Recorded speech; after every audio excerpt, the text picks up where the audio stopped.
A Spring Hill, Nova Scotia father wants police to lay charges in the drug overdose of his son.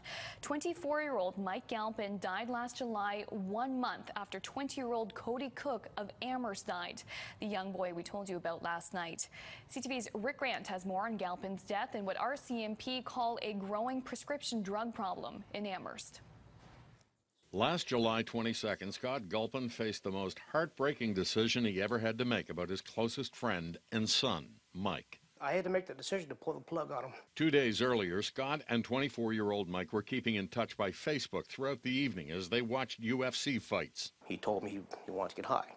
Mike, who was in addiction counseling, had been drinking heavily that evening, and he ignored his father's advice and allegedly called a man he knew who could get him what he wanted. Took him to Amherst. Got the drugs. He assisted Mike in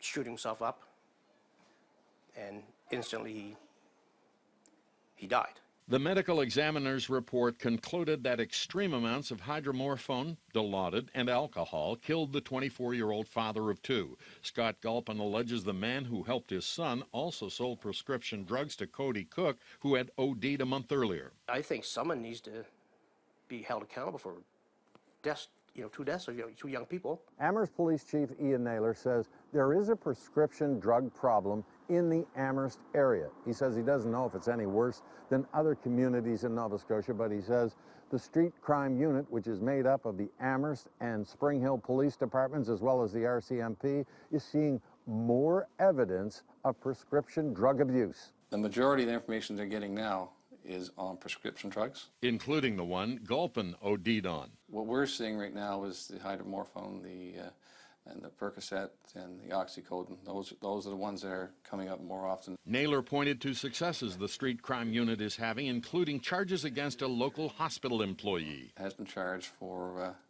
trafficking and stealing drugs from the hospital and then being involved in trafficking the drugs. Naylor says even without a death, police investigate overdoses when they get information about one. Meanwhile, Galpin and Wendy Golden are waiting to hear from RCMP about the investigations related to the deaths of their sons.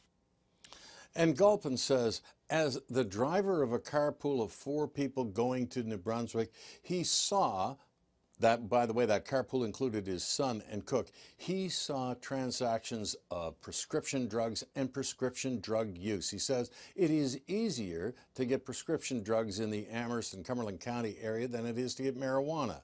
Chief Naylor says that he gave an example of another arrest that had been made of a senior citizen charged, convicted, and sent to jail for trafficking in prescription drugs. But he says it's not just a police problem. He says it is a community problem. All right, Rick, thank you very much for this.